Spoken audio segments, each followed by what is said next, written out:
అరుణాచలంలో రాజగోపురం. ఈ రాజగోపురం పక్కనే మనకి ఒక కొండ కనిపిస్తుంది. అదే అరుణాచలం కొండ. ఈ కొండ పైన మీరు చూస్తున్న ప్రదేశంలో కార్తీక దీపం వెలిగిస్తారు. ఈ రాజగోపురానికి ఆపోజిట్ లో కోనేరు ఉంటుంది.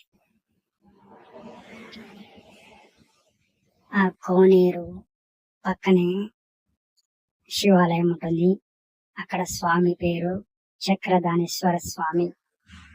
ఈ ఆలయంలో కరుంగలి మాలలు, రుద్రాక్ష మాలలు స్వామి చెంత ఉంచి పూజించి మనకి ఇస్తారు. అక్కడి పంతులు గారిని అడిగితే కరుంగలి మాలలు ఇస్తారు. మనకి కేవలం 600 రూపాయలకే ఒరిజినల్ కరుంగలి మాల తీసుకోవచ్చు. ఓకే, ఆ ఆలయానికి దారి ఈ రాజగోపురానికి ఆపోజిట్ లోనే ఆ కోనేరు ఉంటుంది. ఆ కోనేరు పక్క నుంచి కొద్దిగా ముందుకు వెళ్తే ఒక సంధి వస్తుంది. ఆ సంధి నుంచి కొద్దిగా లోపలికి వెళ్ళగానే స్వామివారి ఆలయ ప్రవేశ ద్వారం మనకు కనిపిస్తుంది.